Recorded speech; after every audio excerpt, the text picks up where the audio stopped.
We've got a full table because today we are repotting Miss Olive right here. She has outgrown this. I know she looks really tiny here, but the roots are coming out of the bottom. And this is a tree, so she's going to need a bigger pot, which is why I've got this one right here. This is the one I'm going to repot into. It is a lot bigger, so depending on how root bound she is, I'll probably only go upwards. But again, she's a tree. She needs room for her roots. And as soon as her roots feel like they're not getting enough room, it will not be happy. You can see I'm losing these leaves down here just because I water her about like every other day because she just does not get enough water. And if I skip, she drops leaves. So to get started, I do want to repot her. And as I do that, let's talk about care. For soil, I've got all of these concoctions here. What I have been doing, I've just used indoor potting mix.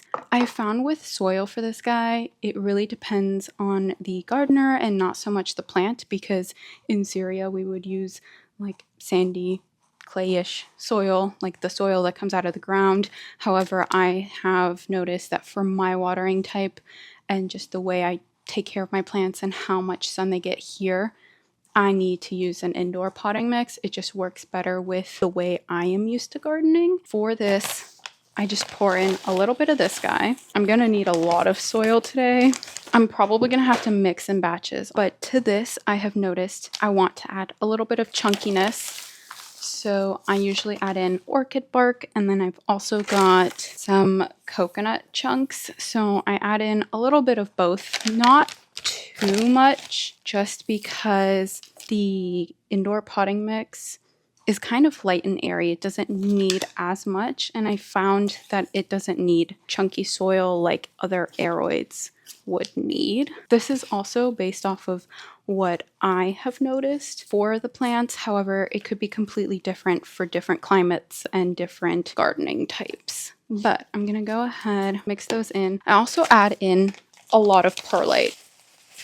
The indoor potting mix has perlite in it, but I don't think it's enough. And I also noticed that this plant needs very loose soil that I can easily spread its roots in. I usually use the tropical soil mix and not the indoor potting mix for this plant just because it has sand in it. But to replicate the sand, I've just got some sand. I don't put that much in it. I have learned you don't want a dense soil, and for some reason this type of sand makes it a very heavy, dense soil. All right, this is like a close-up of what that soil is looking like. You can see it's got the chunks and then the perlite, and then it's just a naturally like fluffier soil. It's not dense and it's not clayish because it needs the room for those roots. For repotting, I'm gonna see what I can manage here. This pot has some drainage holes. I'm just gonna put some paper towels so the soil doesn't come out. It will dissolve within a few waterings. I am gonna start by putting in my base layer of soil, so just a good... This plant is very sensitive to repottings. You want to do the least amount of movement and damage to its roots. I'm also trying to repot it higher up. That way it doesn't get to the bottom of the pot as quickly as it did this round. Also, when repotting it, I usually try to tuck in. You can see this like brown like stem. I usually try to tuck that in, but unfortunately it kind of got raised to the same level as the green stem, so I can't do it in this instance, but I would if you can, or at least as much of it as possible, because it will grow roots from that brown stem, which is what it did down here. This is the kind of the level I want it at, and then as it grows I will bring it up. This is kind of maybe hopefully gonna be its forever home, and then I'll just have to like bonsai it to keep it in here. Ooh, bismillah. Okay. Again, you want to be very, very delicate with it. Oh. Yeah, so she definitely needed that repot. She is starting to circle the roots at the bottom, and we don't need that. Looking at this now, I'm stressed Can you see my shaky hands? I love this plant so much. Now, I am an underwaterer, which is why I can get away with this big of a pot. But if you are not, definitely try to keep the pot within something that you won't overwater the plant. That was actually the perfect amount of soil. Although I do know the soil will, as it gets watered. She looks so tiny. But you can see what I mean. Like, that had a full pot of roots for just this much. That's what my family who like grew up in Syria, who grew these, told me to do. They recommended a much bigger pot so that I could grow its roots, and then it would offshoot and grow more of these once those roots were established. So I'm going with their word, and hopefully this works out. Let's get some water and water her. I tend to give her a little bit less water than I think she needs, which is why she probably hasn't grown as much as I would hope. But I'm gonna start off with this amount and see where this soil goes. For watering, I just try to make sure that the soil dries in between each watering, but not so much to where she'll drop leaves. If I start to notice leaves dropping, I will increase the frequency I'm watering, but kind of just try to soak her, make sure water comes out of the bottom. And I think I water twice a week. For this size, I was watering twice a week. For this one, it might just be once a week. Watering wise, I haven't noticed her to be very finicky. Like, she doesn't mind getting underwatered. She doesn't mind getting overwatered. Although I have not yet put the overwatering to a test, so maybe don't do that.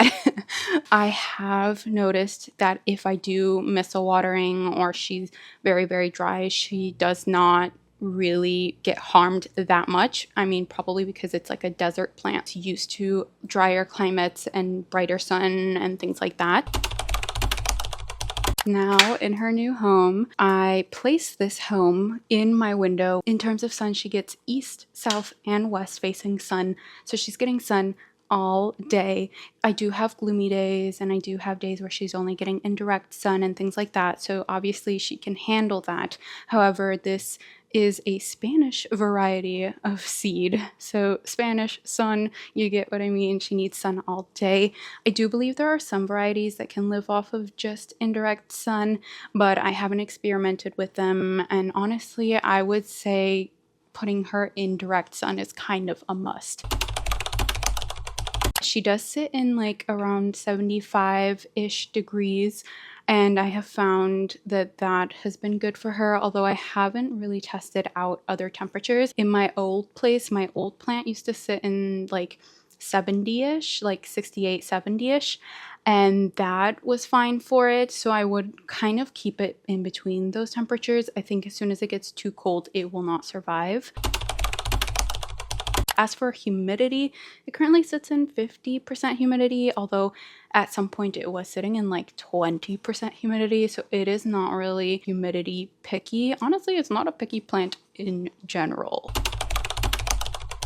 As for fertilizer, I noticed that I don't really do anything different than I do for my other plants. I fertilize it with the same like indoor houseplant fertilizer that I use for everything else. I tend to fertilize it every 2 weeks to 1 month, depending on when I remember to do it. And I haven't noticed that it really gets fertilizer burn or anything like that. Again, a very flexible plant and deals with what it's got.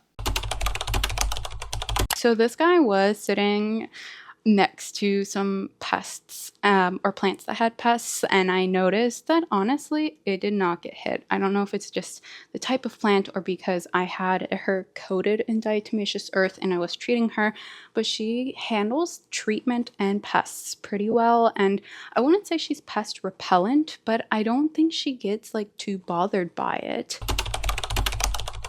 She is a very slow grower, though. I will say, like, this is not that much growth for it being like 4 or 5 months. So it's not that much growth, although we did see that the roots are basically the same size as the plant. So she probably was just focusing on those. But again, not a picky or finicky plant. I would say it's pretty flexible. I love an easy plant, but with that, this is how I care for my olive and how I will be caring for her. I will be back with some updates. I will probably have another repotting soon, seeing as how fast it grew out of the other pot. I don't think any of my plants, not even my monsteras, grow that fast. So we'll see. But anyways, this guy is off to its full sun, and I will be back with maybe some olives. It's only like half a year old. There's no way we're getting olives, but a girl can be hopeful, right? And with that, I am off. I'll be back with a new video soon.